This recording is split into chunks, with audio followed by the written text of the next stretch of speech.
यानी मेहनत करने वाले को सजा मिल रही है। बिल्कुल। और यही है। दूसरी साइड पे सेम ही कि उसके पास एक दूसरा सिनेरियो भी है कि मैं जितनी मेहनत या जिस तरह गुजारा यहाँ पर हो रहा है वो चलता रहे और मैं साइड से कुछ करूँ जिसमें अगर मैं सेम ही 35,000 कमाऊंगा तो मुझे 35 का 35 मिलेगा, क्योंकि हम अभी तक इनफॉर्मल इकोनॉमी को उस तरह से टैक्स नहीं कर पा। तो इस केस में क्या होगा कि हमारे पास बहुत बड़ी पॉपुलेशन जो यंग है, दे आर डिसइंसेंटिवाइज्ड टू वर्क और पुश, जिसकी वजह से हमारी प्रोडक्टिविटी मुतासिर होती फिर है। कहते हैं कि जी आज की नस्ल ढीली है, बिल्कुल है ना, मतलब आप उनको इंसेंटिव तो दें कुछ कमाने के लिए। अच्छा ये बताइए कि अभी जो बजट आने वाला है उसमें किस तरह से टैक्सेशन को ट्वीक करके उसमें मॉडिफाई चेंजेस, क्या ऐसी चीज़ की जा सकती है कि वो रिलेटिवली फेयर हो सके? ये बात तो बहुत अरसे से चली आ रही है कि हमें अपनी टैक्स बेस बढ़ानी।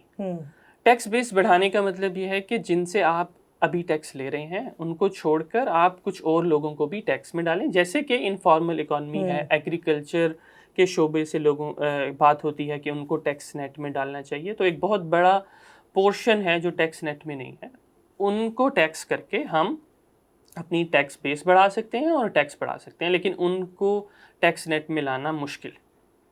तो एज अ रिज़ल्ट हम क्या करते हैं, हम जो ऑलरेडी टैक्स दे रहे हैं उन्हीं से हम ज़्यादा टैक्स वसूल करना शुरू कर देते हैं। तो इस बजट में, एंड आई एम श्योर कि हर बजट में ही होता है कि हम इस तरह से नेट टैक्स बेस बढ़ा रहे हैं, लेकिन वो हो नहीं पाता। मेरे ख्याल में जब तक एक आपके पास ऑप्शन रहेगी कि आप इन लोगों से टैक्स बढ़ा के, एक आसान ज़रिया आपके पास है, जब तक आप उस पर कारबंद रहेंगे, there is no incentive for FBR कि वो भी कुछ जाकर इस तरह के इनोवेटिव आइडियाज़ लेकर आए जिससे टैक्स बेस बढ़ाई जा सके। तो मेरे ख्याल में जो मैंने आर्टिकल में भी लिखा है कि कम से कम भी जो, बेशक आपने टैक्स बढ़ा दिया लेकिन इसको इन्फ्लेशन एडजस्टेड कर देना चाहिए। इसका मतलब ये है कि अगर आज 41 लाख साल का जो कमाता है या 3.5 लाख तकरीबन महीने का जो कमाता है, उसे वो सबसे हायर टैक्स ब्रैकेट में आता है। तो अगर आप उसे इन्फ्लेशन के साथ एडजस्ट करें तो वही जो क्राइटेरिया है वो 41 लाख के बजाय 82 लाख बन जाता है, विच इज़ 7 लाख।